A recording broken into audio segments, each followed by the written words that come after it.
യുടെ എട്ടാമത്തെ പുത്രനായി ജനിക്കാം എന്നല്ലേ ഭഗവാൻ കൊടുത്തിട്ടുള്ള ആ ഒരു അനുവാദം അല്ലെങ്കിൽ വരം. ഇവിടെ ആരാണ് ദേവകി? കംസന്റെ ഇളയച്ഛന്റെ മകളാണ് ദേവകി. കംസന്റെ നേർ സഹോദരിയല്ല ദേവകി. കംസന്റെ അച്ഛന്റെ അനുജനായ ദേവകന്റെ പുത്രിയാണ് ദേവകി.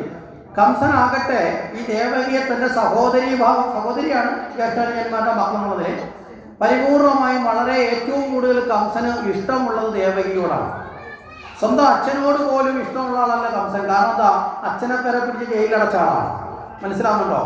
ആകെ ഈ ലോകത്ത് കംസന് പ്രിയപ്പെട്ടതായിട്ട് ആരെങ്കിലും ഉണ്ടെന്ന് ചോദിച്ചാൽ അത് ദേവകിയോടാണ്.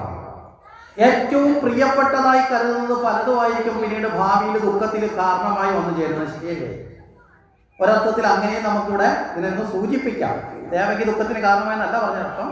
ഇതൊരു മനോഭാവത്തിന്റെ ഒരു പ്രതിക്രിയയാണ്. നമ്മൾ എന്തിനോടെങ്കിലും അമിതമായ മമത വെച്ചാൽ ആ മമതയിൽ നിന്നുണ്ടാകുന്ന തിരിച്ചടിക്കാണ് ആഴത്തിലുള്ള മുറിപ്പെടുത്തൽ ഉണ്ടാകുന്നത്.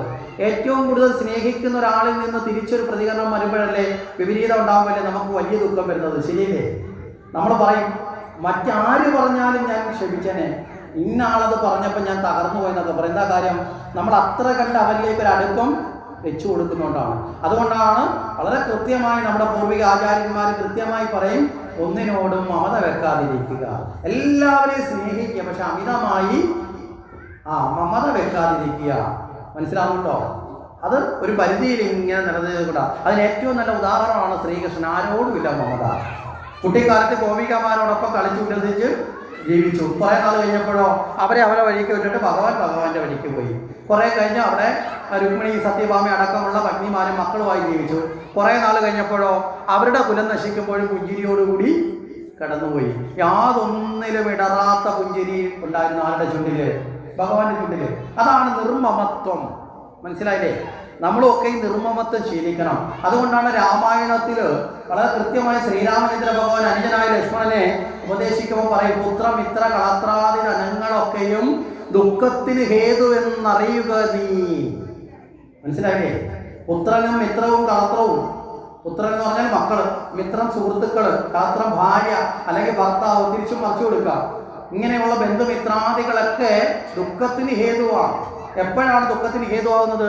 ഇതെല്ലാം ശാശ്വതമാണെന്ന് തെറ്റിദ്ധരിച്ച്, ഇതെല്ലാം എന്നും എന്നോടൊപ്പം ഉണ്ടാകുമെന്ന് ധരിച്ച്, ഇതെല്ലാം എനിക്കെന്നും പ്രിയം നൽകുമെന്ന് ധരിച്ച് ചേർത്ത് പിടിച്ചാൽ, മനസ്സിലാവുന്നുണ്ടോ? എന്നും അങ്ങനെ ആയിരിക്കണമെന്നില്ല. കാരണം രാമൻ സ്വന്തം അനുഭവത്തിൽ നിന്നൂടെ പറഞ്ഞ കൗസല്യേക്കാൾ രാമന് പ്രിയപ്പെട്ടതും ആയിരുന്ന മാതാവ് കൈകേയിയായിരുന്നു. കൈകേയിക്ക് ഭരതനേക്കാൾ പ്രിയപ്പെട്ടത് രാമനുമായിരുന്നു. മനസ്സിലാവുന്നുണ്ടോ? പക്ഷെ ആ പ്രിയമൊക്കെ എപ്പോൾ പോയി? അവരവരുടേതായ ചില മോഹങ്ങൾ വന്നപ്പോൾ, ചില ചിന്തകൾ വന്നപ്പോൾ ഇതെല്ലാം ഇപ്പോഴും സംഭവിക്കാം. നമ്മുടെ വീടുകളിൽ പോലും ഇതൊക്കെ സംഭവിക്കാം. മനസ്സിലാവുന്നുണ്ടോ? അപ്പൊ ഇതിനപ്പുറത്തേക്ക് പ്രതീക്ഷിക്കുമ്പോഴല്ലേ ദുഃഖം വരുന്നത്? പറഞ്ഞ ആശയം മനസ്സിലായോ? ഇവിടെ ദേവകിയുടെ വിവാഹം നടത്തണം, ഏറ്റവും യോജിച്ച ഒരു വരനെ വേണമെന്നുള്ള ആഗ്രഹത്തോടുകൂടി കംസൻ ആളിനെ കണ്ടെത്തിയ ആരാ? വസുദേവരാണ്. എന്താ വസുദേവരുടെ യോഗ്യത എന്ന് ചോദിച്ചാൽ, വസുദേവർക്കൊരു വലിയ പ്രത്യേകതയുണ്ട്. ലോകത്തെ ഏറ്റവും പ്രയാസമുള്ളൊരു വ്രതം ജീവിതശീലമാക്കിയ ആളാണ് വസുദേവർ. ലോകത്തിലെ ഏറ്റവും പ്രയാസമുള്ള വ്രതം ഏതാ? ഏകാദശിയാണോ? ശിവരാത്രി വ്രതമാണോ? ഷഷ്ഠി വ്രതമാണോ? തിങ്കളാഴ്ച വ്രതമാണോ? ചൊവ്വാഴ്ച വ്രതമാണോ? ഏതാ?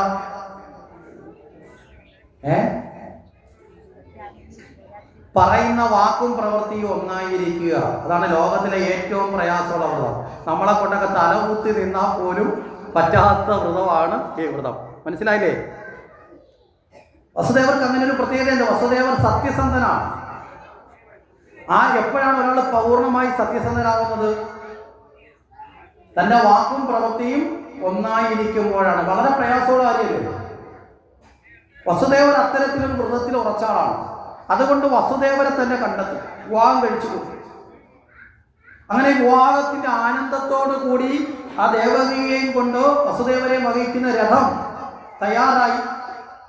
കംസന് തന്റെ സഹോദരിയോടുള്ള സ്നേഹം പ്രകടിപ്പിക്കാൻ കംസൻ എന്ത് ചെയ്തു? ഈ സമയത്ത് നേരിട്ട് രഥം തെളിയിക്കാൻ തയ്യാറായി. കംസൻ തന്നെ ആ രഥത്തിൽ കയറി ഇന്ന് രഥം തെളിയിക്കും. കംസൻ ഇരിക്കേണ്ട ആവശ്യമില്ല, രാജാവാണ്. പക്ഷെ രാജാവായ കംസൻ സഹോദരിയുള്ള സ്നേഹം കൊണ്ട് ആ രഥം തെളിയിക്കുന്ന ജോലി ഏറ്റെടുത്തു.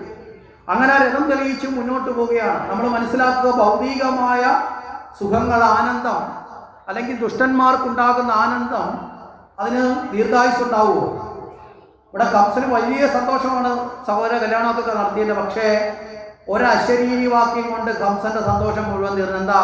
ഹേ മൂഢ, ദേവകിയുടെ 8ാമത്തെ പുത്രൻ നിന്നെ മതിക്കും. കംസാന്ന് പോലും വിളിച്ചില്ല, മൂഢാന്നെ വിളിച്ചു. കംസന് മനസ്സിലായി ഇത് എന്നെ തന്നെയാണെന്ന്. കാര്യം എന്താ?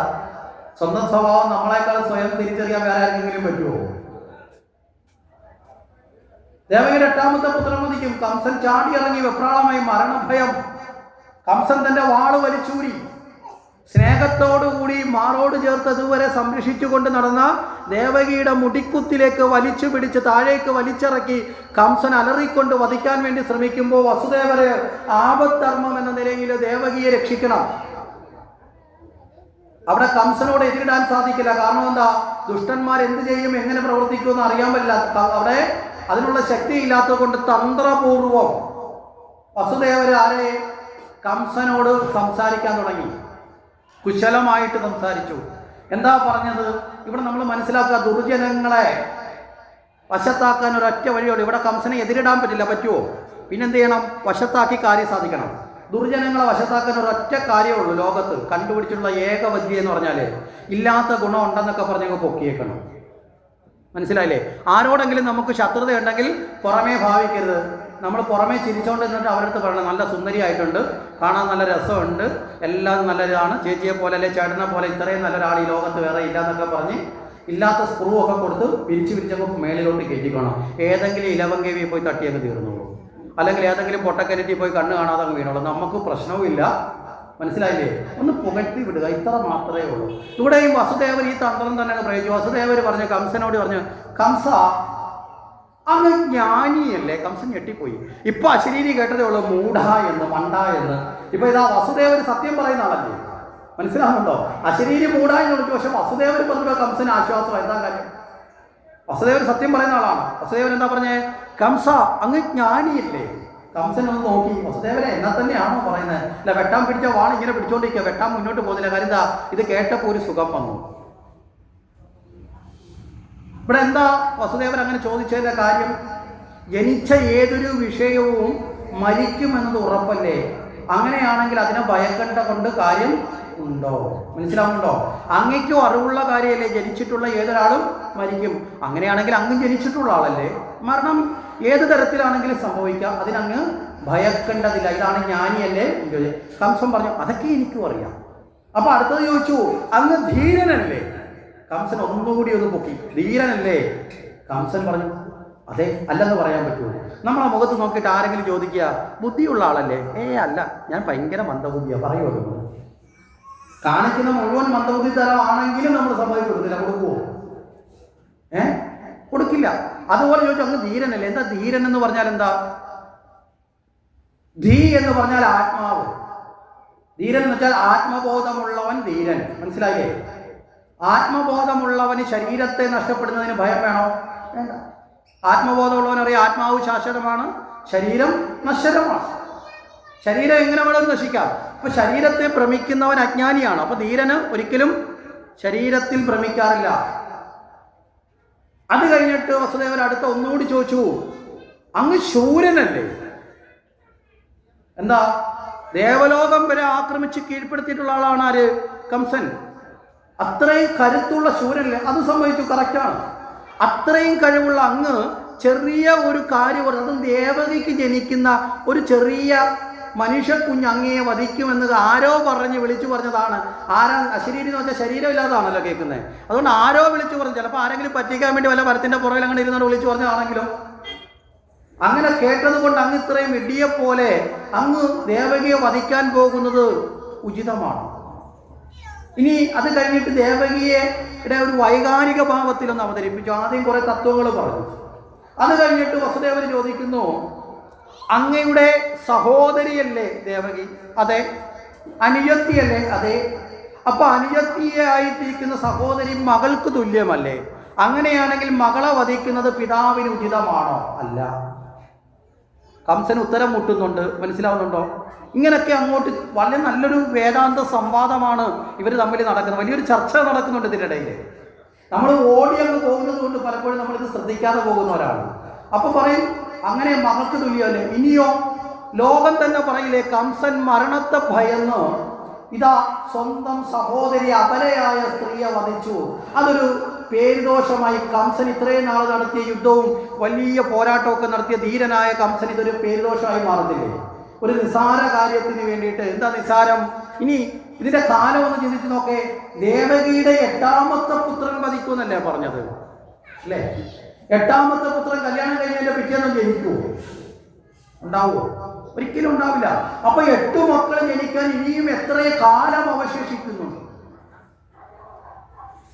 പറഞ്ഞ മനസ്സിലായില്ലേ? നമ്മൾ ചിലപ്പോൾ 8 മക്കൾ ജനിക്കാൻ 8 വർഷം എന്ന് പറയാം. ചിലപ്പോൾ ആദ്യത്തെ കുഞ്ഞ് ജനിച്ച് ചിലപ്പോൾ 5 വർഷം കഴിഞ്ഞ് അടുത്ത കുഞ്ഞ് ജനിക്കുന്നെങ്കിൽ അങ്ങനെ കണക്കൂട്ടി 8ാമത്തെ കുഞ്ഞ് ജനിക്കണമെങ്കിൽ 40 വർഷം കഴിയണം. അപ്പൊ യഥാർത്ഥത്തിൽ കംസന് മരണപ്രായം ആയെന്നും വരാം. മനസ്സിലാവുന്നുണ്ടോ? കൃത്യമായിട്ട് 1ാമത്തെ വർഷം ഒരു കുഞ്ഞ്, 2ാമത്തെ വർഷം 2ാമത്തെ കുഞ്ഞ്, 3ാമത്തെ വർഷം 3ാമത്തെ കുഞ്ഞ്, 4ാമത്തെ വർഷം 4ാമത്തെ കുഞ്ഞ് എന്ന് പറയാൻ ആരെങ്കിലും കൊണ്ട് പറ്റുമോ? ഈ ലോകത്ത് പറ്റുമോ? ആദ്യത്തെ കുഞ്ഞിന് ജന്മം കൊടുത്തിട്ട് 2ാമതൊരു കുഞ്ഞിന് വേണ്ടി എത്രയോ കാലം കാത്തിരിക്കുന്ന മാതാപിതാക്കളുണ്ടില്ലേ? ഉണ്ടോ ഇല്ലയോ? അതൊക്കെ ഈശ്വരന്റെ ഒരു അനുഗ്രഹം പോലെ ഈശ്വരന് വന്നു ചേരുന്നതാണ്. നമ്മളാരും വിചാരിച്ചത് കൊണ്ടല്ല, നമ്മളാരും കല്യാണം കഴിച്ചത് കൊണ്ട് മാത്രമല്ല മാതാപിതാക്കളായതാണോ? അങ്ങനെയാണെങ്കിൽ കല്യാണം കഴിച്ച എല്ലാവരും കുഞ്ഞുങ്ങൾക്ക് ജന്മം കൊടുത്ത് മാതാപിതാക്കളാവുന്നുണ്ടോ? ഉണ്ടോ? ഈശ്വരന്റെ ഒരു അനുഗ്രഹം കൂടിയുണ്ട്. മനസ്സിലാവുന്നുണ്ടോ? അപ്പൊ അതുകൊണ്ട് തന്നെ ഈ ഇത്രയോ കാലം കഴിഞ്ഞ് സംഭവിക്കുന്ന ഒന്നിനെ കുറിച്ച് ഓർത്ത് ഇപ്പൊ ചിന്തിക്കേണ്ട കാര്യമല്ലോ. ഇനി ദേവകിയുടെ കല്യാണം കഴിഞ്ഞ് കുഞ്ഞുങ്ങൾ ജനിക്കുമെന്നല്ലോ ഉറപ്പുണ്ടോ? മനസ്സിലായോ? അതുമില്ല. അപ്പൊ പിന്നെ കംസ ഇത് വേണം. കംസന് തോന്നി ശരിയാണല്ലോ ഈ പറയുന്നതൊക്കെ, എന്നാലും ഇവളെ വിട്ടാൽ ചിലപ്പോൾ കുഞ്ഞ് ജനിച്ചെന്നെ കൊന്നാലോ. അപ്പോഴാണ് വസുദേവൻ ഒരു ഓഫർ വെച്ചു. പിന്നെ നമ്മളെല്ലാവരെയും വീഴ്ത്തുന്നത് എന്താ? ഓഫറാണ്. ഇന്നത്തെ കാലത്ത് അങ്ങനെയല്ലേ അല്ലേ? ഇനിയിപ്പോൾ ഓണമൊക്കെ വരുമ്പോൾ നമ്മൾ അടി തെറ്റി വീഴുന്ന എങ്ങനെ? ഓഫറാണ്. 500 രൂപ വിലയുള്ള സാധനത്തിന് 2000 രൂപ വിലയിടും. എന്നിട്ട് പറയും 1000 രൂപ കുറച്ച് വിൽക്കുന്നുണ്ട്. നമ്മൾ ഓടിച്ചെന്ന് 1000 രൂപ എടുത്ത് മേടിക്കും. മനസ്സിലല്ലേ? യഥാർത്ഥ സാധനത്തിന്റെ വില എത്രയാണ്? ഇതാണ് ഓഫറിലെ കച്ചവടം എന്ന് പറയുന്നത്. ഇങ്ങനെയുള്ള കച്ചവടം പണ്ടും നടന്ന് വസുദേവൻ ഒരു നല്ല കച്ചവടം വെച്ച് എന്താ, ദേവകിക്ക് ജനിക്കുന്ന കുഞ്ഞുങ്ങളെയൊക്കെ ഞാൻ അങ്ങോട്ട് തന്നേക്കാം. വസുദേവന് കൃത്യമായി കളവ് പറയാത്ത ആളായതുകൊണ്ട് അത് ആര് വിശ്വസിച്ചു? അത് സത്യമാണ്. ആര് വിശ്വസിച്ചു? അതുകൂടെ കേട്ടപ്പോൾ ആശ്വാസമായി. ശരി, കൊണ്ടുപോയിക്കോളാൻ പറഞ്ഞു. ദേവകിയെ മോചിപ്പിച്ചു. പക്ഷെ കാരാഗൃഹ തുല്യമായ ജീവിതമാണ്. തടവറയ്ക്ക് തുല്യമായി നിരീക്ഷണം ഏർപ്പെടുത്തി ജീവിതമായി. അങ്ങനെ കുറേ നാൾ കഴിഞ്ഞു. ദേവകിക്ക് ആദ്യത്തെ കുഞ്ഞ് ജനിച്ചു. ആദ്യത്തെ കുഞ്ഞ് ജനിച്ചുടനെ തന്നെ തൻ്റെ വാക്കു പാലിക്കാൻ വേണ്ടി പിടയ്ക്കുന്ന ഹൃദയത്തോടു കൂടിയാണെങ്കിലും വസുദേവര് ആ അമ്മയുടെ കയ്യിൽ നിന്ന് ആ കുഞ്ഞിനെ, പെറ്റുവീഴ കുഞ്ഞിനെ ഒന്ന് മുലയൂട്ടുന്നതിന് മുമ്പ്, കാരണം എന്താ, ഒന്ന് മുലയൂട്ടിക്കഴിഞ്ഞാൽ ചിലപ്പോൾ അമ്മയ്ക്ക് ആ കുഞ്ഞിനെ കൊടുക്കാൻ പറ്റില്ല. എന്താ കാരണം? ഒരമ്മ യഥാർത്ഥത്തിലെ മാതൃത്വം അനുഭവിക്കുന്നത് കുഞ്ഞിനെ പ്രസവിക്കുമ്പോഴും ഗർഭത്തിലിരിക്കുമ്പോഴും അല്ല. എപ്പോഴാ? മുലയൂട്ടുമ്പോഴാണ്. മനസ്സിലാവുന്നുണ്ടോ? ഒരു കുഞ്ഞിൻ്റെ ഒരു മാതൃത്വം അമ്മയിൽ തുളുമ്പുന്നത് കുഞ്ഞിനെ മുലയൂട്ടുമ്പോഴാണ്. ആനന്ദം കൊണ്ട് അമ്മയുടെ കണ്ണ് നിറയും. പ്രസവത്തിൻ്റെ വേദനകളും ആ കഠിനമായ പരീക്ഷണങ്ങളുമൊക്കെ അമ്മ മറന്ന് ആനന്ദത്തിലേക്കുന്ന ആ കുഞ്ഞിന് ആദ്യത്തെ മുലയൂട്ടുമ്പോഴാണ്. അത് ഊട്ടിക്കഴിഞ്ഞാൽ ചിലപ്പോൾ ഈ കുഞ്ഞിനെ കൊണ്ടുപോകാൻ ദേവകി സമ്മതിക്കില്ലയോ എന്ന ഭയം കൊണ്ട്, തൻ്റെ വാക്കു പാലിക്കേണ്ടത് കൊണ്ട് ഒരു ക്രൂര ഹൃദയത്തിനെ കടമെടുക്കുന്നത് പോലെ വസുദേവൻ എന്ത് ചെയ്തു? ഈ കുഞ്ഞിനെ എടുത്തുകൊണ്ട് എവിടേക്ക് പോയി? സത്യത്തിൽ അത്രയും ഉറച്ച്, അതുകൊണ്ടാണ് പറഞ്ഞ പറയുന്ന വാക്കും പ്രവൃത്തിയും ഒരുപോലെ ആയിരിക്കുന്നതിൽ വിട്ടുവീഴ്ചയില്ലാത്ത ആളാണ് വസുദേവൻ. ഈ കുഞ്ഞിനെ കൊണ്ട് കംസന്റെ അടുത്തിയത്. കംസന്റെ അടുത്ത് ചെന്നപ്പോഴത്തേക്ക് കംസൻ കാര്യങ്ങളൊക്കെ അറിഞ്ഞു. കംസന് വലിയ ടെൻഷനൊന്നുമില്ല. എന്താ കാര്യം? ആ 8ാമത്തെ കുഞ്ഞല്ലേ, ഇത് ആദ്യത്തതല്ലേ ആയോ? കൊണ്ടുവന്ന് കൊടുത്തു. കംസൻ പറഞ്ഞു സന്തോഷം, വസുദേവരെ നിന്റെ വാക്കിനെ എനിക്ക് അന്നേ വിശ്വാസമാണ്, അതുകൊണ്ടാണ് ഞാൻ അന്ന് ദേവകിയെ നിന്നോടൊപ്പം ഞാൻ വിട്ടത് എന്നൊക്കെ പറഞ്ഞിട്ട് പറഞ്ഞു. നീ വാക്ക് പാലിച്ചത് കൊണ്ട് നീ ഈ വാക്ക് എന്നും പാലിക്കുന്ന ആളാണെന്ന് ബോധ്യമായി. ഇത് 1ാമത്തെ കുഞ്ഞല്ലേ, ശരി ഇവനെ കൊണ്ടുപോയിക്കുമെന്ന് പറഞ്ഞ് തിരിച്ചങ്ങ് കൊടുത്തു. ആ കുഞ്ഞിനെയും കൊണ്ട് വസുദേവർക്കൊരു സംശയം, കംസൻ ഇങ്ങനെയൊക്കെ ചെയ്യുമോ? ഈ കുഞ്ഞിനെയും കൊണ്ട് തിരിച്ച് നടക്കുന്ന വേളയിൽ അവിടുത്തെ ആചാര്യനായിട്ടുള്ള അവരുടെ കുലത്തിന്റെ ആചാര്യനായ ഗർഗാചാര്യരെ കണ്ടു വസുദേവരെ. കയ്യിൽ കുഞ്ഞിരിക്കുന്നു. ഗർഗാചാര്യനെ കുഞ്ഞിന് പേര് വിട്ടു. അങ്ങനെ ആദ്യത്തെ ദേവകിയുടെ ആദ്യത്തെ കുഞ്ഞിന് പേരിടീൽ കർമ്മം വരെ ആ സമയത്ത് നടന്നു. എന്താ ആ കുഞ്ഞിന്റെ പേര്? കീർത്തിമാൻ എന്ന് പേര് വിളിച്ചു. അത് കഴിഞ്ഞു. ഈ സംഭവമൊക്കെ കഴിഞ്ഞു. ഈ കുഞ്ഞിനെയും കൊണ്ട് തിരിച്ച് ദേവകിയുടെ അടുത്ത് എത്തിയില്ല. അതിനു മുമ്പ് തന്നെ അവിടെ മറ്റൊരാൾ കടന്നു വന്നു, നാരദ മഹർഷി. ഈ നാരദർക്കൊരു രീതിയുണ്ട്. ഈശ്വരീയമായ കർമ്മങ്ങൾ നടത്താൻ വേണ്ടിയിട്ടുള്ള വഴി തെളിയിച്ചു കൊടുക്കുക എന്നൊരു കർമ്മം ആർക്കുണ്ട്? നാരദർക്കുണ്ട്. അങ്ങനെയുള്ള സ്ഥലം കൃത്യമായി മനസ്സിലാക്കി ആര് വരും? നാരദർ വരും. നാരദർ വന്ന് കംസനോട് ചോദിച്ചു, കംസ, അങ്ങ് എന്തുകൊണ്ടാണ് ഇങ്ങനെയൊക്കെ ചെയ്തത്? അങ്ങൊരു മണ്ടനാണോ? കംസൻ ഇടയ്ക്കിടയ്ക്ക് ബുദ്ധിമാനാണോ മണ്ടനാണോ എന്നൊരു സ്വയം സംശയമാണ്. ചിലർ മണ്ടാന്ന് വിളിക്കുന്നു, ചിലർ ബുദ്ധിമാനെന്ന് പറഞ്ഞു. ഇപ്പം വീണ്ടും നാരദർ വന്ന് ചോദിക്കുന്നു, അങ്ങൊരു മണ്ടനാണോ? ആരെങ്കിലും അവനവൻ്റെ വിനാശത്തെ വിളിച്ചു വരുത്തുവോ, ക്ഷണിച്ചു വരുത്തുവോ അറിഞ്ഞുകൊണ്ടെന്ന് ചോദിച്ചു. കംസൻ ചോദിച്ചു, മഹർഷി, എന്താ അങ്ങ് പറയുന്നത്? അങ്ങ് പറയുന്നത് കേട്ടിട്ട് എനിക്ക് തോന്നുന്നു അങ്ങേക്ക് എന്നോടൊരു പ്രിയമുണ്ട്, അതുകൊണ്ട് എന്നെ നേർവഴിക്ക് നയിക്കാൻ. നാരദർ എപ്പോഴും അങ്ങനെയാ. ഈ ആരുടെയെങ്കിലും അടുത്ത് കൂടുമ്പോൾ അവരോട് പ്രിയം കാണിച്ച് അവരെ കുരിക്കിലങ്ങ് ഇറക്കിക്കോളും. അടുത്ത് കൂടി അവരെ ഇറക്കേണ്ട വഴിയിൽ കൃത്യമായിട്ട് ആരിറക്കും? നാരദർ ഇറക്കും. അപ്പം നാരദരോട് ചോദിച്ചു, അങ്ങ് എന്താ ഈ പറയുന്നത്? നാരദർ പറഞ്ഞു, അങ്ങ് കേട്ടതല്ലേ ഒരു അശരീരി വാക്ക്? ഞാനും കേട്ടായിരുന്നുവല്ലോ. അങ്ങ് പറഞ്ഞതല്ലേ ദേവകിയുടെ വിവാഹം കഴിഞ്ഞ് വരുന്ന സമയത്ത് ഇങ്ങനെ ഒരു അശരീരി കേട്ടുന്നല്ലോ, വിശേഷങ്ങളൊക്കെ ചോദിച്ചപ്പോൾ അങ്ങിത് പറഞ്ഞതാണല്ലോ. അങ്ങനെ ദേവകി പ്രസവിച്ചു ആദ്യത്തെ കുഞ്ഞ്. എന്നിട്ട് എന്ത് ചെയ്തു? ആ കുഞ്ഞിനെ ഇവിടെ കൊണ്ടുവന്നപ്പോഴോ ഞാൻ തിരിച്ചു കൊടുത്തു. അപ്പോൾ നാരദർ ചോദിച്ചു, ഇത് തന്നെയാണ് ഞാൻ നിന്നെ മണ്ടാന്ന് വിളിച്ചത്. എന്താ കാരണം? ദേവകിയുടെ കുഞ്ഞ് നിന്നെ വധിക്കുമെന്നല്ലേ അശരീരി കേട്ടത്. അപ്പോൾ ദേവകിയുടെ കുഞ്ഞിനെ നീ തിരിച്ചു കൊടുത്തത് ശരിയായോ? കംസൻ പറഞ്ഞു, ആദ്യത്തെ കുഞ്ഞല്ലേ. അപ്പോൾ നാരദരൊന്ന് പൊട്ടിച്ചിരിച്ചു. കംസന് സംശയം, എന്താ മഹർഷി അങ്ങ് ചിരിക്കുന്നത്? അപ്പം പറഞ്ഞു, കംസ, വരാൻ പോകുന്നത് ഈ ലോകത്ത് ഏറ്റവും കൂടുതൽ കുടിച്ച വെള്ളത്തിൽ പോലും വിശ്വസിക്കാൻ പറ്റാത്ത തരത്തിൽ മായ കാട്ടുന്ന മഹാവിഷ്ണുവാണ്. ഏറ്റവും കൂടുതൽ മായ കാട്ടുന്ന ദേവനാരാ? വിഷ്ണുവാണ്. എന്നിട്ട് കുറേ ഉദാഹരണം പറഞ്ഞു. കരിങ്കൽ തൂണിൽ നിന്ന് പോലും പിളർന്ന് പുറത്തിറങ്ങി ഹിരണ്യകശുവിനെ വധിച്ച ആളാണ്. കേട്ടിട്ടില്ലേ നീ? മനുഷ്യന്റെ രൂപത്തിൽ മാത്രമല്ല, മനുഷ്യനും മൃഗവുമായി. മൃഗത്തിന്റെ രൂപത്തിൽ പോയിട്ട് വധിച്ചു ഹിരണ്യാക്ഷനെ. അത് കഴിഞ്ഞിട്ട് ദേവന്മാരെയും അസുരന്മാരെയും കൊണ്ടുപോയി ഒരുമിച്ച് ഇരുന്ന് കഷ്ടപ്പെടുത്തിയിട്ട് അവസാനം ദേവന്മാർക്ക് കിട്ടാനുള്ളതെല്ലാം മേടിച്ചു കൊടുത്തിട്ട് കിട്ടിക്കൊണ്ടുപോയി അമൃത് മേടിക്കാൻ വേണ്ടി നിന്ന് നിപ്പിലാണെന്നുള്ള രൂപം മാറ്റി പെണ്ണായവനാണ്. ഇത്രയൊക്കെ മായാജാലം കാട്ടുന്ന നാരായണനാണ് വരാൻ പോകുന്നത്. കാരണം എന്താ? കംസന്റെ മരണഭയത്തെ ഒന്നുകൂടെ വർദ്ധിപ്പിച്ചു. ആദ്യം ദേവകിയുടെ വിവാഹത്തിൻ്റെ അശരീരി കേട്ട് പേടിച്ചിരിക്കുന്ന ആളാ. പിന്നെ ഒന്ന് റിലാക്സ് ചെയ്ത് വന്നപ്പോഴാണ് വീണ്ടും വന്ന് നാരദൻ എന്ത് ചെയ്ത്? ഒന്നുകൂടെ ഒന്ന് ആ ഭയത്തെ വർദ്ധിപ്പിച്ചു. സാക്ഷാൽ നാരായണനാണ് വരാൻ പോകുന്നത്. ആ നാരായണൻ അത്യന്തം മായാജാലക്കാരനെ എങ്ങനെ വരും, എങ്ങനെ പോകുമെന്ന് ലോകത്ത് ഒരാൾക്ക് പോലും അറിയത്തില്ല. അതുകൊണ്ട് എന്നാലും ഒന്നല്ലേ, നീ ഒന്നെന്ന് പറഞ്ഞു ഇവിടെ ഇരുന്നോ, പിന്നെ ഞാൻ പറഞ്ഞില്ല എന്നൊന്നും വേണ്ട, ഇത്രയും പറഞ്ഞാൽ പോരെ മനസ്സിലാവാൻ അല്ലേ? നമ്മളടുത്ത ഒരാളൊന്നും മനസ്സിലാക്കുന്ന എങ്ങനെയല്ല, എന്ത് പറഞ്ഞാലും കേൾക്കത്തില്ല. ഇവിടെ കയ്യേകിയുടെ മനസ്സ് മന്ദര ഇളക്കിയത് എങ്ങനെ? ആദ്യം വന്ന് കയ്യേകി എടുത്ത് പറഞ്ഞ്, കയ്യേകി രാമൻ രാജാവാകാൻ പോകുന്നു. കയ്യേകി സന്തോഷം കൊണ്ട് തുള്ളിച്ചാടി, എൻ്റെ രാമൻ രാജാവാകുന്നു. കയ്യേകി ആദ്യം എങ്ങനെയാ പറഞ്ഞു? എൻ്റെ രാമൻ രാജാവാകുന്നു. അപ്പോഴാ പറഞ്ഞ, എടീ മണ്ടി, നീ എന്തായി കാണിക്കുന്നത്? എന്താ ഡീ, രാമൻ രാജാവായ ഭരതന്റെ അവസ്ഥ എന്താ? ആ ഭരതൻ രാമന്റെ അനിയനല്ലേ? രാമന് ഏറ്റവും സ്നേഹമുള്ള ആളാണ് ഭരതൻ. അപ്പൊ ഭരതന് സന്തോഷമാവും. നീ ഇതൊക്കെ പറഞ്ഞിരുന്നോ? ഇപ്പൊ രാമൻ രാജാവായാലോ? കൗസല്യ ആരാവും? രാമന്റെ അമ്മയല്ലേ? പട്ടമഹിഷിയാവും, മഹാരാജ്ഞിയാവും. അപ്പൊ നീ ആരാവും? ഞാൻ ഭരതന്റെ അമ്മ. അപ്പൊ നീ വെറും തോഴിയായി മാറത്തില്ലേ? കൗസല്യ രാജാവിന്റെ അമ്മയാവത്തില്ലേ? അന്നേരവും കയ്യേ കുനിഞ്ഞില്ല. ഇതൊക്കെ ഇങ്ങനെ പറഞ്ഞിട്ട് അവസാനം ഒരു അടിയും കടിച്ചു. മർമ്മത്തടിക്കാൻ പറഞ്ഞില്ലേ? ഞാൻ പറയാനുള്ളതൊക്കെ നിന്നോടുള്ള സ്നേഹം കൊണ്ട് പറഞ്ഞതാ, പിന്നെ ഞാൻ പറയാത്തത് കൊണ്ടാണെന്ന് വിചാരിക്കരുത്. ഇനി വരാൻ പോകുന്ന നീ അങ്ങ് അനുഭവിച്ചു, ഇട്ടുകൊടുത്തു. അപ്പോഴാണ് കയ്യേക്ക് പറഞ്ഞ, മന്ദരെ തെളിച്ച് പറ, ഇവിടെ ഒന്ന് ഇരി, പിടിച്ചിരുത്തി. പിന്നെ മന്ദര കുത്തി വെക്കേണ്ടതെല്ലാം വൃത്തിയായിട്ട് കുത്തിവെച്ച് അവസാനം കയ്യേക്ക് ആരെ തള്ളി പറഞ്ഞു? രാമനെ തള്ളി പറഞ്ഞു. വനവാസത്തിന് പോലും അയക്കേണ്ട അവസ്ഥയിലെത്തി. അത്രയും രാമനെ സ്നേഹിച്ച കയ്യേകി സ്വന്തം മകനായ ഭരതനാൽ പോലും വെറുക്കപ്പെടുന്ന കഥാപാത്രമായി മാറി. മനസ്സിലാവുന്നുണ്ടോ? കംസന്റെ അടുത്ത് അവസാനം നാരദര് പറഞ്ഞു, കംസ, നിന്നോട് എനിക്ക് ഭയങ്കര ഇഷ്ടമാണ്. കാരണം നീ ഈ ലോകത്തിലെ ഏറ്റവും വലിയ ശക്തൻ നീയാണ്. അതുകൊണ്ട് നിനക്ക് ബുദ്ധി ഉണ്ടാവും എന്നൊക്കെ ഞാൻ വിചാരിച്ചു. പക്ഷേ ഇപ്പോൾ എനിക്ക് മനസ്സിലായി, നിനക്ക് ശക്തി മാത്രമേ ഉള്ളൂ, ബുദ്ധിയില്ല. ഇനി വരുന്നത് നീ അനുഭവിച്ച, ഞാൻ പോകും. അല്ല മഹർഷി, അങ്ങ് തെളിച്ചു പറ. അപ്പം നാരദർക്ക് മനസ്സിലായി, കംസൻ പിടി തന്നു. മനസ്സിലായില്ലേ? പിടി തന്നു കഴിഞ്ഞാൽ പിന്നെ കൈകാര്യം ചെയ്യാൻ നാരദർ പറഞ്ഞെന്താ? നാരദർ പറഞ്ഞു, കംസ, ഞാനൊരു പെട്ടെന്ന് മനസ്സിലാക്കാൻ വേണ്ടിയിട്ടൊരു ഉദാഹരണം സഹിതം കൊടുത്തു. എന്താ, ഈ കൊട്ടാരത്തിൽ കുറേ തൂണുകൾ ഇങ്ങനെ നിൽപ്പുണ്ട്. നാരദരെ എണ്ണി കാണിച്ചു. 1 2 3 4 5 6 7 8. മനസ്സിലായില്ലേ? ഇവിടുന്ന് അങ്ങോട്ട് എണ്ണി.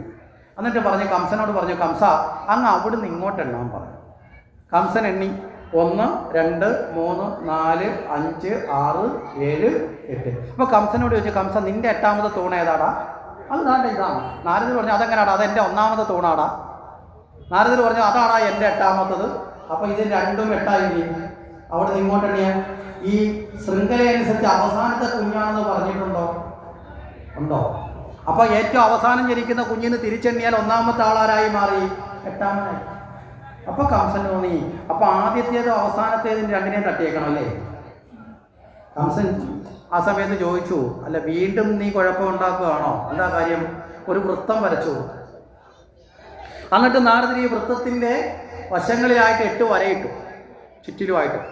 എന്നിട്ട് മുകളിൽ നിന്നി 1 2 3 4 5 6 7 8. ഈ സൈഡിൽ നിന്നി 1 2 3 4 5 6 7 8. അടിയിൽ നിന്നി കാണിച്ചു 1 2 3 4 5 6 7 8. ഈ സൈഡിൽ നിന്നി 1 2 3 4 5 6 7 8. അങ്ങനെയാണെങ്കിൽ ഏത് സംഖ്യ തുടങ്ങുന്നോ അതിൻ്റെ പുറകിൽ വരുന്നത് 8 ആവും. അങ്ങനെയാണെങ്കിൽ 8 കണ്ടുപിടിക്കാൻ പറ്റുമോ? ലോകത്ത് ആദ്യമായിട്ട് 8ന്റെ പണി കൊടുത്തത് കംസനാണ്, നാരദന്. നമ്മൾ സാധാരണ പറഞ്ഞില്ലേ 8ന്റെ പണി കൊടുത്തു എന്നൊക്കെ പറഞ്ഞില്ലേ? നാട്ടിലൊക്കെ പിള്ളേർ പറഞ്ഞില്ലേ, ഞാൻ അവനൊരു 8ന്റെ പണി കൊടുത്തു. എന്താ ഈ 8ന്റെ പണി എന്ന് പറഞ്ഞാൽ വാക്കിൻ്റെ അർത്ഥം എന്താ? മോശമൊന്നുമല്ല. എന്താ ഈ 8ന്റെ പണി എന്ന് പറഞ്ഞാൽ അർത്ഥം എന്താ?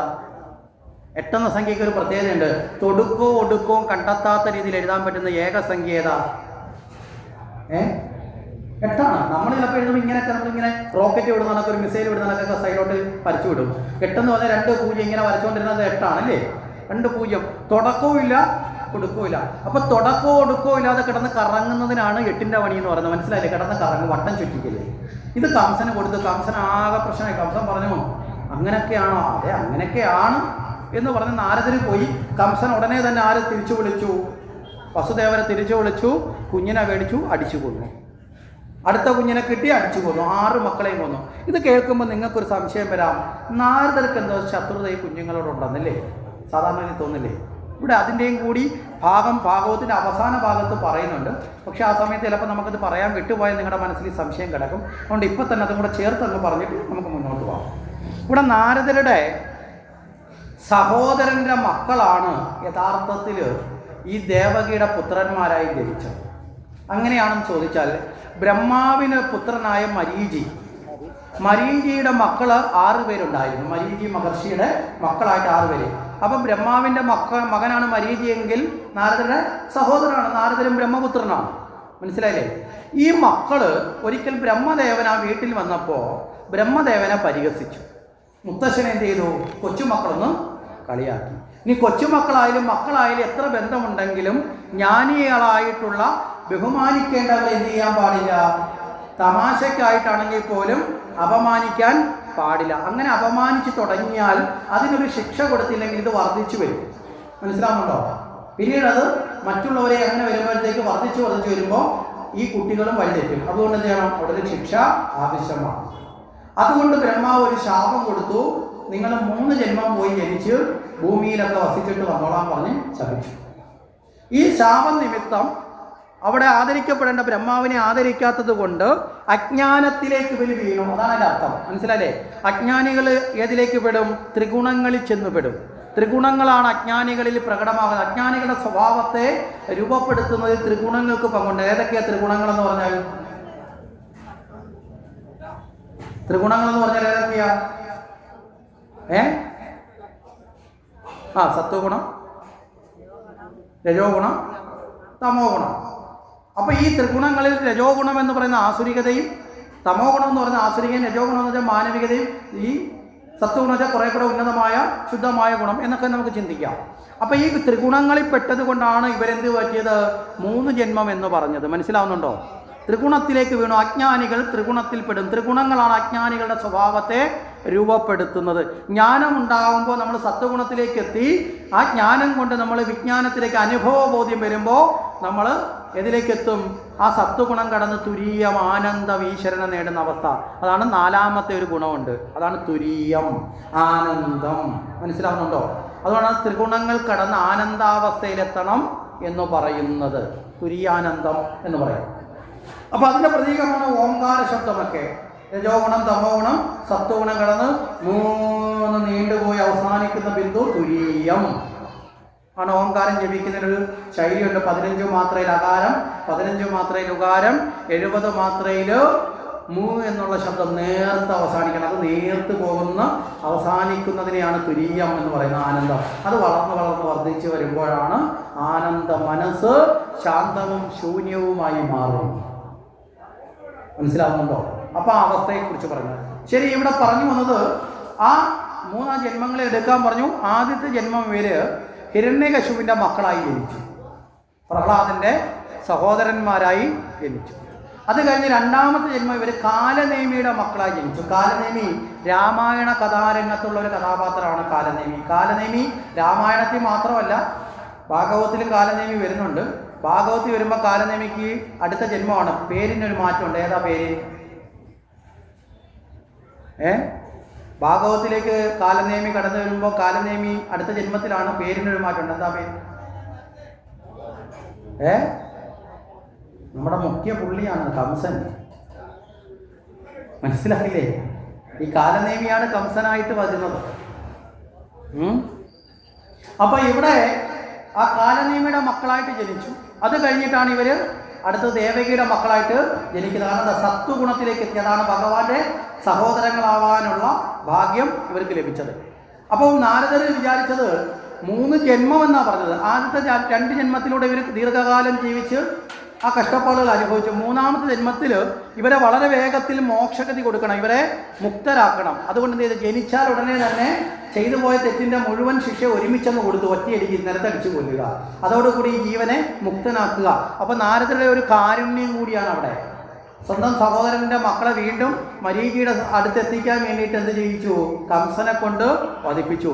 യഥാർത്ഥത്തിൽ പൂർവ്വജന്മത്തിലെ പിതാവായ കാലനേമി തന്നെയാണ് ഈ ജന്മത്തിൽ ഇവരെ 6 പേരെയും വധിച്ചത്. മനസ്സിലാവുന്നുണ്ടോ? ഇനി രണ്ടാമതൊരു ഉദ്ദേശം കൂടിയുണ്ട്. കൃഷ്ണന്റെ അവതാരത്തിന് കൃഷ്ണൻ പോകുന്ന സമയത്ത് ദേവന്മാർ ചോദിച്ചു, ഭഗവാനെ രാമാവതാരത്ത് പോയത് കണക്ക് ചതിക്കല്ലേ എന്ന് പറഞ്ഞു. എന്താ കാര്യം? രാമാവതാരത്ത് രാവണനെ നിഗ്രഹിക്കാന്നൊരു വാക്കൊക്കെ കൊടുത്തിട്ടാണ് ഭഗവാൻ വൈകുണ്ഠത്തുനിന്ന് പുറപ്പെട്ടത്, അല്ലേ? രാമനായിട്ട് വന്നത്. പക്ഷേ രാവണനെ വധിക്കാൻ ദീർഘകാലം ഭൂമിയിൽ ജീവിച്ചിട്ടാണ് ആര് ചെയ്തത്? രാമൻ ചെയ്തത്. അത്രയും കാലം കൂടി രാവണന്റെ ശല്യം ആര് സഹിക്കേണ്ടി വന്നു? മറ്റുള്ളവർ സഹിക്കേണ്ടി വന്നു. ഭഗവാന് വേണ്ടിയിട്ടാണോ ഭഗവാൻ അവതരിച്ചത്? മറ്റുള്ളവർക്ക് വേണ്ടിയിട്ടാണോ? ആർക്ക് വേണ്ടിയാ? മറ്റുള്ളവർക്ക് വേണ്ടിയിട്ടാണ്. ആ സജ്ജനങ്ങൾ രാവണന്റെ ആ അധർമ്മ പ്രവൃത്തികൾ ദീർഘകാലം വീണ്ടും സഹിക്കേണ്ടി വന്ന കാര്യം എന്താ? രാമൻ ജനിച്ചു, കുറേ കാലം വളർന്നു, അത് കഴിഞ്ഞ് യാഗരക്ഷയ്ക്ക് പോയി, അത് കഴിഞ്ഞ് സീതയെ വിവാഹം കഴിച്ചു. ഏതാണ്ട് 10-15 വർഷം കഴിഞ്ഞിട്ടാണ് കാട്ടിലേക്ക് പോകുന്നത്. ഉടനടിയൊന്നും പോയിട്ടില്ല. പിന്നെ വനത്തിൽ പോയി. വനത്തിൽ 14 വർഷം തീരാറാവുമ്പോഴാണ് ആരെ വധിക്കുന്നത്? രാവണനെ നിഗ്രഹിക്കുന്നത്. അത്രയും കാലം കൂടി രാവണൻ വിലസ് നടന്നു. അതുപോലെ ആവല്ല, ഇപ്പോൾ പോയാൽ ഉടനെ തന്നെ പണിയങ്ങ് നടത്തിയേക്കണേ, തോന സമയം എടുക്കല്ലേ എന്നുകൂടി ഒരു അർത്ഥം കൊടുത്തു. അപ്പം ഇവിടെ കൃഷ്ണൻ കംസനെ വധിക്കണമെങ്കിൽ മുമ്പേ പറഞ്ഞതിനകത്ത് കൃത്യമായ ആ ഒരു പാപങ്ങളുടെ കലവറയില്ലെങ്കിൽ കാരണമില്ലാതെ ഒരാളെ വധിക്കാൻ പാടുണ്ടോ? ഉണ്ടോ?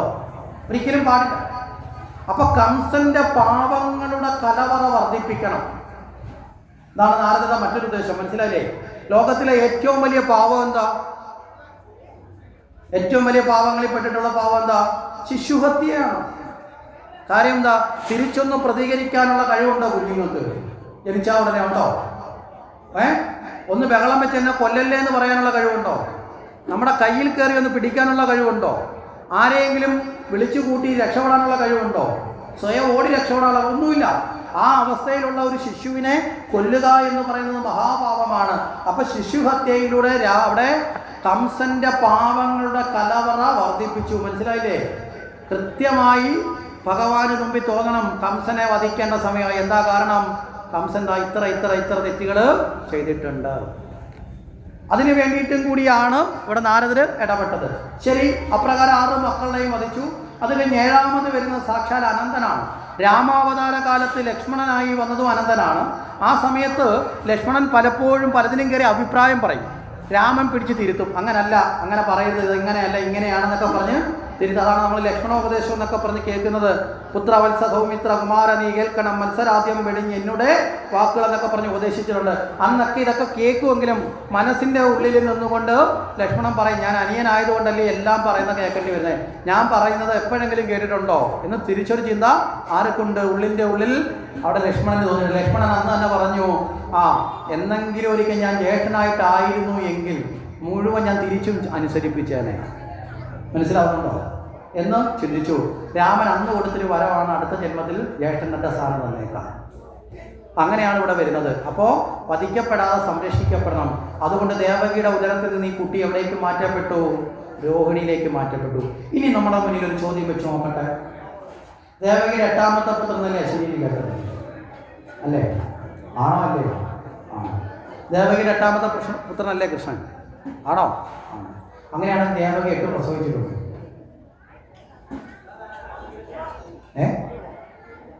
6 വരെ പ്രസവിച്ചു തോന്നുന്നു, സത്യം. 7ാമത്തെ കുഞ്ഞ് ഉദരത്തിൽ നിന്ന് തന്നെ ട്രാൻസ്ഫർ ചെയ്ത് പ്രസവിച്ച രോഹിണിയാണ്. അപ്പം പിന്നെ ദേവകിയുടെ പുത്രൻ എന്ന് പറയാൻ പറ്റും. എന്തൊക്കെ എവിടെയൊക്കെ ഒരു കൺഫ്യൂഷൻ ഉണ്ടാക്കുന്നുണ്ട്. ഭഗവാന്റെ അവതാരം, അതുകൊണ്ട് മുമ്പേ പറഞ്ഞത് ഭഗവാന്റെ അവതാരത്തിലെല്ലാം ഇങ്ങനെയാണ്. നമ്മൾ ശരിയെന്ന് ഉറപ്പിച്ച് അടുത്ത് ചെല്ലുമ്പോഴേക്കും അതല്ല വേറെമായിട്ട് തോന്നുന്നു. മനസ്സിലായില്ലേ? ഈ നമ്മുടെ നിലാവത്ത് കിടക്കുന്ന കയറിൻ്റെ തൊണ്ട് പോലെ രാത്രി വന്നപ്പോൾ ഇരുട്ടത്ത് കിടന്നപ്പോൾ കാല് വെച്ചപ്പോൾ നമ്മൾ പാമ്പാന്ന് പറഞ്ഞ് കയറി ഓടി. കുറച്ച് കഴിഞ്ഞിട്ട് നമ്മൾ ലൈറ്റ് കറണ്ട് വന്നപ്പോൾ ചെന്ന് നോക്കി അവിടെ കയറിൻ്റെ മുഖത്ത് വെള്ളം വെച്ച് നടന്നുകൊണ്ട് വരും. ഇതുപോലെയാണ് ഭഗവാന്റെ ചില. കണ്ടപ്പോൾ ഒന്നായി തോന്നും, അനുഭവിച്ചപ്പോൾ മറ്റൊന്നായി രൂപപ്പെടും. യാഥാർത്ഥ്യമായിട്ട് അങ്ങനെ എഴുതുന്നുണ്ട്. ദേവകി യഥാർത്ഥത്തിൽ 8ാമത്തെ പുത്രനാണെന്ന് ചോദിച്ചാൽ ഈ അർത്ഥത്തിൽ ചോദിച്ചാൽ അല്ല എന്നും പറയുന്നു. ഇവിടെ എന്താണെന്ന് വെച്ചാൽ കംസനെ ഭ്രമിപ്പിക്കുകയാണ്. കാരണം ദേവകിയുടെ 8ാമത്തെ കുഞ്ഞിനെ പ്രതീക്ഷിച്ചിരിക്കുന്ന ഏറ്റവും കൂടുതൽ ആരാ? കംസനാണ്. വസുദേവരെക്കാളും ദേവകിയേക്കാളും ഈ കുഞ്ഞിനെ പ്രതീക്ഷിക്കുന്ന ആരാ? കംസനാണ്. വസുദേവനും ദേവകിക്ക് ഈ കുഞ്ഞ് കുറച്ചുകൂടെ കഴിഞ്ഞ് വന്നാൽ മതി എന്നാ ഒരർത്ഥത്തിൽ പറഞ്ഞ ആഗ്രഹം. എന്താ കാര്യം? ചെല്ലുന്നത് കംസന്റെ കയ്യിലേക്കാണല്ലോ പോകേണ്ടത്.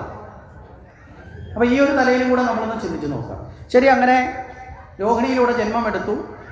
ആ രോഹിണി വസുദേവർ തന്നെ മറ്റൊരു പത്നിയാണ്. വസുദേവർക്ക് 2 ഭാര്യമാരുണ്ട്. അതിൽ മൂത്ത ഭാര്യയാണ് രോഹിണി. ആ രോഹിണിയിലേക്ക് ആ കുഞ്ഞ് മാറ്റപ്പെട്ടു. ദേവകി ഗർഭവതിയായി.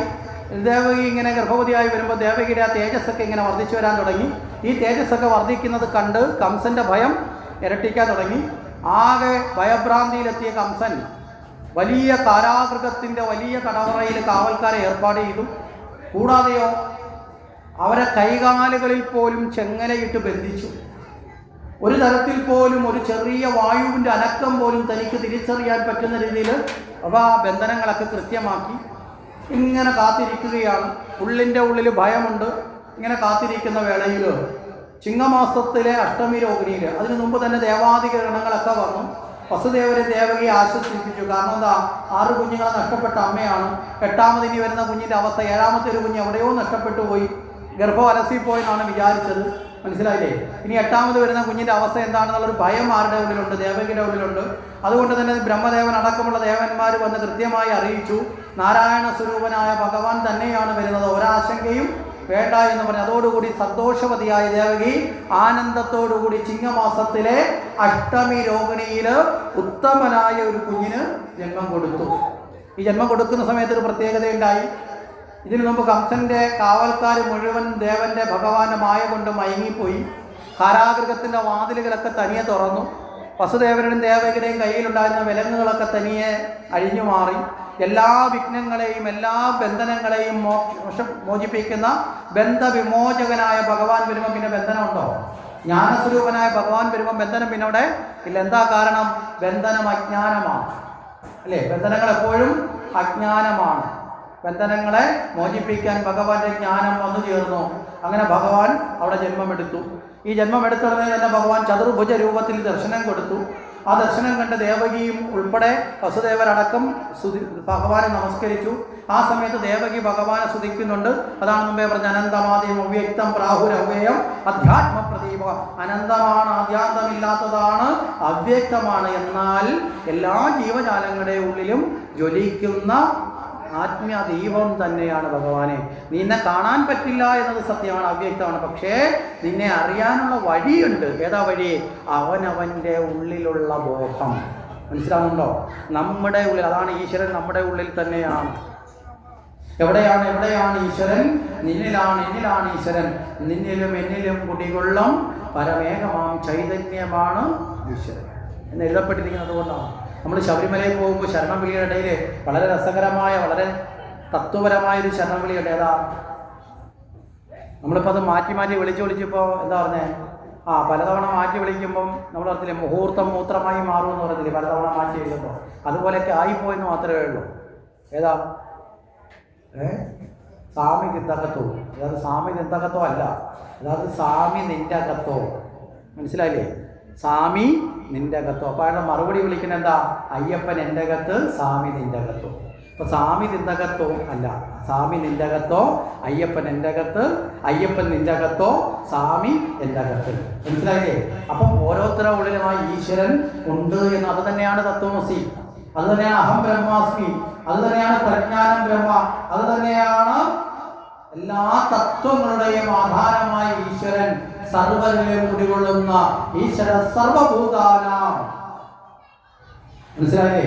എല്ലാവരിലും കുടികൊള്ളുന്ന ഈശ്വരന്റെ ചൈതന്യം ഒന്നു തന്നെയാണെന്ന പരമമായ ബോധം ഇത് ദേവകിക്കുണ്ടായി. കാരണം എന്താ? ബ്രഹ്മദേവൻ കൃത്യമായി പറഞ്ഞു ആരാണ് ജനിക്കുന്നതെന്നല്ലേ. ഇതെല്ലാം കഴിഞ്ഞപ്പോൾ ഈ ഭഗവാൻ തന്നെ പറഞ്ഞു തന്നെ ഇവിടെ നിന്ന് എവിടേക്ക് കൊണ്ടുപോകണം. തൽക്കാലത്തേക്ക് തന്നെ ഇവിടെ നിന്ന് ദേവകിയുടെ അടുത്ത് നിന്ന് യശോദയുടെ അടുത്തേക്ക് എത്തിക്കണം, നന്ദഗോപുര വസതിയിലേക്ക്. അങ്ങനെ ആ കുട്ടിയെയും കൂട്ടി അവിടെ വസുദേവൻ ഒരു കൂടയിൽ കിടത്തി യമുനാ നദി കടന്ന്. വളരെ രസകരമാണ് യമുനാ നദിയുടെ വർണ്ണനയൊക്കെ. ഇപ്പോൾ അതെല്ലാം നമ്മൾ പറയുന്നില്ല, വൈകിട്ടൊക്കെ നമുക്ക് സമയത്ത് ചർച്ച ചെയ്യാം. യമുനാ നദി കടന്നു പോകുന്നത് തന്നെ വലിയ ഒരു തത്വബോധത്തിൻ്റെ രംഗമാണ്. അങ്ങനെ യമുനാ നദി കടന്ന് അവിടെ അമ്പാടിയിലെത്തി. അവിടെ നന്ദഗോപരുടെ പത്നി ദീർഘകാലം കുഞ്ഞുങ്ങളില്ലാതിരുന്നൊരമ്മ. മനസ്സിലായില്ലേ? യശോദയ്ക്ക് അങ്ങനെ ഒരിതുണ്ട്. ദീർഘകാലം കുഞ്ഞുങ്ങളില്ലാതിരുന്നൊരമ്മ ഗർഭവതിയായി പ്രസവിച്ച കുഞ്ഞ്, ആ പെൺകുഞ്ഞ്. നമ്മൾ ആലോചിക്കുക, ഭഗവാൻ എത്ര നിഷ്ഠൂരമായ പണിയാണ് ചെയ്യുന്നത്. ഏതെങ്കിലും ഒരമ്മ സ്വന്തം കുഞ്ഞിനെ എടുത്ത് പകരം ഒരു കുഞ്ഞിനെ കൊടുക്കുക, നല്ല കുഞ്ഞിനെ തരാം, നിന്റെ കുഞ്ഞിനെ കഴിഞ്ഞിട്ടാന്ന് പറഞ്ഞാൽ കൊടുക്കുമോ? ഒരിക്കലും ചെയ്യില്ല. ചെയ്യുമോ? കാരണം നമ്മളൊരു പഴഞ്ചൊല്ലി കേട്ടിട്ടുണ്ട്. എന്താ? കാക്കയ്ക്കും തൻകുഞ്ഞ് പൊൻകുഞ്ഞ്. മനസ്സിലാകുന്നുണ്ടോ? ഒരിക്കലും എന്തൊക്കെ കുറവുണ്ടായാലും ഒരമ്മ ഒരിക്കലും തൻ്റെ കുഞ്ഞിനെ മാറ്റിവെക്കില്ല, മാറോട് ചേർക്കും. കുറവുള്ള കുഞ്ഞിനെ കൂടുതൽ മാറോട് ചേർക്കും. അതാണ് മാതൃത്വത്തിൻ്റെ പ്രത്യേകത എന്ന് പറയുന്നത്. മനസ്സിലാകുന്നുണ്ടോ? ഇത് നമുക്ക് പറയിപ്പറ്റ പന്തിരകുലത്തിൽ കാണാൻ സാധിക്കും. ഓരോ മക്കൾ ജനിക്കുമ്പോഴും ചോദിക്കും വായുണ്ടോ? ഉണ്ട്. എന്നാൽ ഉപേക്ഷിച്ചാലേ അവസാനം ഒരു കുഞ്ഞ് ജനിച്ചപ്പോൾ ചോദിച്ചു വായുണ്ടോ? ഇല്ല. എന്നാൽ അവനെ എടുത്തോ. എന്താ? കുറവുള്ളവനെയാണ് ചേർത്ത് പിടിക്കേണ്ടത്, അല്ലേ? കാരണം എന്താ? അവരുടെ കുറവ് കൂടി ആര് പരിഹരിക്കണം? മാതാപിതാക്കൾ പരിഹരിക്കണം. ഇതിനെയാണ് മാതൃത്വത്തിന് പകരം വെക്കാൻ, പിതൃത്വത്തിന് പകരം വെക്കാൻ, മാതാപിതാക്കൾക്ക് പകരം വെക്കാൻ ഈ ലോകത്ത് മറ്റൊന്നുമില്ല. മനസ്സിലാവുന്നുണ്ടോ? മറ്റൊന്നും ഈ ലോകത്തില്ല. ഈ ബോധം ഇന്ന് കുറഞ്ഞതാണ് നമ്മുടെ പല കുടുംബങ്ങളുടെയും. ഈ ശരിയായ ബോധം നഷ്ടപ്പെട്ടു പോയതാണ് നമ്മളിന്ന് നേടുന്ന അപകടങ്ങളുടെ അടിസ്ഥാന കാരണങ്ങളിൽ ഒന്ന്. എല്ലാം എന്ന് പറയുന്നില്ല, ഒരെണ്ണം പ്രധാന കാരണം. അപ്പോൾ ഇവിടെ ആ കുഞ്ഞിനെയാണ് ഭഗവാൻ തനിക്ക് പകരമായി എടുക്കാൻ നിർദ്ദേശിച്ചതില്ലേ. ഇവിടെ എന്തുകൊണ്ടാണെന്ന് ചോദിച്ചാൽ അതിന് വലിയൊരു അർത്ഥമുണ്ട്. യശോദയ്ക്ക് പുത്രഭാഗ്യമില്ലാത്ത അമ്മയാണ്. മനസ്സിലായില്ലേ? അവിടെ ഭഗവാൻ ആ പുത്രഭാഗ്യമില്ലാത്ത അമ്മയ്ക്ക് പുത്രാനന്തം കൊടുത്ത് മായാദേവിയെ പുത്രിയായി അയച്ച് ആ ദേവിയെ ഇങ്ങോട്ടെടുത്ത് പകരം തന്നെ അവിടേക്ക് സമർപ്പിച്ച് പുത്രഭാഗ്യമില്ലാത്ത യശോദയ്ക്ക് പുത്രാനന്ദം കൊടുത്ത കാരുണ്യമാണ് അവിടെ ഭഗവാൻ പ്രകടിപ്പിച്ചതെന്ന് നമ്മളൊന്ന് ചിന്തിക്കുമ്പോൾ ഭഗവാൻ അല്ലേ, ആ ഭഗവാന്റെ സ്നേഹം എത്രത്തോളം വലുതാണെന്ന് നമ്മൾ ചെയ്യാം. സ്വന്തം അമ്മയിൽ നിന്നുള്ള സ്നേഹത്തെ മാറ്റി യശോദയ്ക്ക് ആനന്ദം കൊടുത്തു. അങ്ങനെ ആ കുഞ്ഞിനെ കൊണ്ടുവന്നു. ആ കൊണ്ടുവന്ന കുഞ്ഞിനെ കൊണ്ടുവന്നപ്പോഴത്തേക്ക് വീണ്ടും ബന്ധനങ്ങൾ വന്നു. മായാദേവിയാണ്. എല്ലാ ബന്ധനങ്ങളും വീണ്ടുമായി. കുഞ്ഞു കരഞ്ഞു. കംസന്റെ പാലകന്മാർ ഉണർന്നു. ഞെട്ടി ഉണർന്ന് ഇവർ ഓടി ചെല്ലുന്നതിന് മുമ്പ് തന്നെ കംസൻ ഇങ്ങോട്ട് ഓടി വന്നു. കംസൻ ഇത് പേടിച്ച് പ്രതീക്ഷിച്ചിരിക്കുകയാണ്. ഓടി വരുന്ന കംസൻ അഴിച്ചിട്ട മുടിയൊന്നും പോലും വാരി കെട്ടിവെക്കാതെ കംസൻ ഭയം കൊണ്ട് ഇങ്ങനെ ഓടി വരുന്ന കംസന്റെ മുന്നിലേക്ക് ദേവകി ഈ കുഞ്ഞിനെ എടുത്തു കൊടുത്തു. ആ ദേവകിക്ക് ജനിച്ച കുഞ്ഞുങ്ങളിൽ ഒരേ ഒരു കുഞ്ഞിനെ മാത്രമേ ഉള്ളൂ ദേവകി നേരിട്ട് കംസന്റെ കയ്യിൽ കൊടുത്തത്. ബാക്കിയൊക്കെ വസുദേവരാ കൊടുത്തത്. ഇവിടെ സ്വന്തം അമ്മ കംസന്റെ ഏറ്റവും പ്രിയപ്പെട്ട സ്നേഹിതയായ അല്ലെങ്കിൽ സ്നേഹം ത്തിന് പാത്രമായ ദേവകി ആ കുഞ്ഞിനെ മാറോട് പിടിച്ചുകൊണ്ട് ചോദിച്ചു കംസനോട്, സഹോദര, ഈ കുഞ്ഞിനെ എനിക്ക് തന്നൂടെ, ഇതൊരു പെൺകുഞ്ഞല്ലേ. കംസന് നന്നാവാനൊരവസരം. മനസ്സിലാവുന്നുണ്ടോ? ആ കംസൻ എത്ര കണ്ട് ക്രൂരനാണെന്ന് നമ്മളെ ബോധ്യപ്പെടുത്താനുള്ള ഒരു രംഗം. വസുദേവരെ ഇന്ന് കുഞ്ഞിനെ മേടിക്കുമ്പോൾ കംസൻ അങ്ങനെ ഒരു ചിന്ത വേണ്ട. കാര്യം എന്താ? വസുദേവരെന്ന് പറയുന്നത് സ്വന്തം സഹോദര കുഞ്ഞാണെങ്കിലും വസുദേവരെന്ന് പറയുന്നത് സഹോദര ഭർത്താവാണ്. കംസന് ഏറ്റവും പ്രിയപ്പെട്ടവളാണ്. ആ ദേവകിയാണ് തൻ്റെ ജന്മമെടുത്ത കുഞ്ഞിനെ ഒരു അമ്മ മാറോട് ചേർത്ത് പിടിക്കുമ്പോൾ ആ കുഞ്ഞിനെ അവിടെ നിന്ന് പിടിച്ചു വാങ്ങണമെങ്കിൽ മനുഷ്യ സ്വഭാവമുള്ള ഒരാൾക്ക് പറ്റുമോ? അസുരന്മാരെക്കാൾ മോശപ്പെട്ട അവസ്ഥയാരെത്തി? കംസനെത്തി. പിന്നീട് ചോദിച്ചതൊരു പെൺകുഞ്ഞല്ലേ. കംസൻ ചിന്തിച്ചു. അപ്പോഴാണ് നാരദൻ പറഞ്ഞ് ഓർത്തത്, ആണായി വന്നവൻ പെണ്ണായി മാറിയ വിഷ്ണുവാണ് വരാൻ പോകുന്നത്. അപ്പോൾ പെണ്ണായിട്ടായിരിക്കും ഇപ്പോൾ ചിലപ്പോൾ, പിന്നെ അവൻ ആണാവാൻ ചിലപ്പോൾ. മനസ്സിലായില്ലേ? ലിംഗമാറ്റമൊക്കെ വളരെ വേഗത്തിൽ നടത്തുന്ന ആളാണ്. അതുകൊണ്ട് പറ്റില്ല, കുഞ്ഞിനെ വാങ്ങി. കംസൻ ആ കുഞ്ഞിനെ വധിക്കാൻ ശ്രമിച്ചു. നിലത്തടിച്ചപ്പോൾ കയ്യിൽ നിന്ന് ഉയർന്ന് മുകളിലേക്ക് പോയി അഷ്ടഭുജ സ്വരൂപത്തോടു കൂടിയ ദേവതയായി മാറി. ആ ദേവത അവിടെ നിന്നുകൊണ്ട് പറഞ്ഞു, ഹംസ, പരാക്രമം എന്നോട് വേണ്ട. നമ്മൾ പിന്നെ അതങ്ങ് ചേർത്ത് വെച്ചു, സ്ത്രീകളോട് വേണ്ട എന്നൊക്കെ. ഇപ്പം പരാക്രമം വേണ്ട കൂട്ടത്തിൽ സ്ത്രീയും ഉണ്ട് കേട്ടോ. പുരുഷന്മാർ മാത്രമല്ല, ഇപ്പോൾ സ്ത്രീകളോട് കൂടെ പരാക്രമം നടത്തേണ്ട കാലത്താണ് നമ്മളൊക്കെ ജീവിക്കുന്നത്. ശരിയല്ലേ? അല്ലേ? ആണോ അല്ലയോ? ആണ്. ഒരു സംശയം വേണ്ട. ഓരോ ദിവസത്തെയും വാർത്തകൾ കേൾക്കുമ്പോൾ നമുക്ക് അങ്ങനെയൊക്കെ തോന്നുന്നത്, സംശയമൊന്നും വേണ്ട. അപ്പോൾ ഇവിടെ ഈ പരാക്രമം എന്നോട് ആവശ്യമില്ല, നിന്റെ അന്തകൻ ഭൂമിയിൽ ജനിച്ചു കഴിഞ്ഞു. മരണഭയം ഒന്നുകൂടി വർദ്ധിപ്പിച്ച് ദേവത മറഞ്ഞു. കംസൻ ഈ ഭയത്തോടു കൂടി മുന്നോട്ട് പോവുകയും ചെയ്തു. ഇവിടെ വെച്ച് നമുക്ക് ഭഗവാന്റെ ഈ ഒരു